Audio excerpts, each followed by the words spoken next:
who will put an effort to unite back?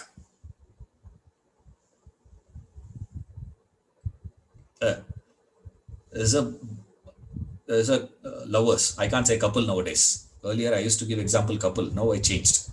Because couples, they say, fine, sir. Better, I say. Lovers say, there's a boy and a girl. They are in love with each other. For some reason, there is a fight and they were separated. The boy, girl, there is a separation between the boy and the girl. Now my question is, who will put in that effort to get that relationship back on track? Who will work? Will the boy put an effort or the girl put an effort?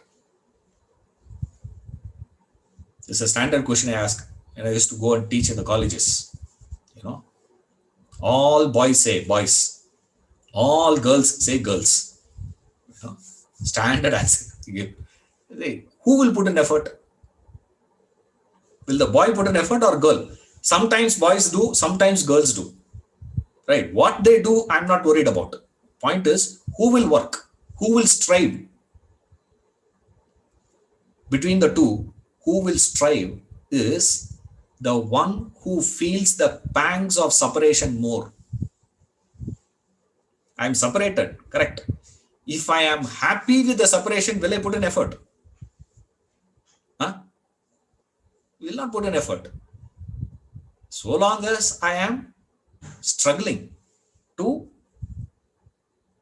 survive, because the separation is giving me so much of disturbance, agitation.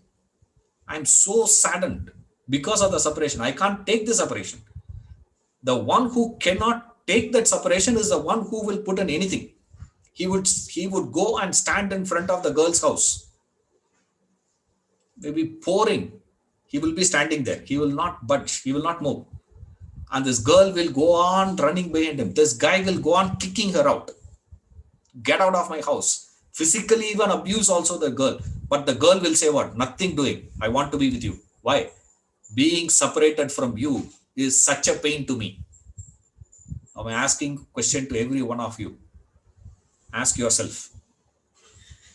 How many of you are having the pangs of the separation that you are separated from God?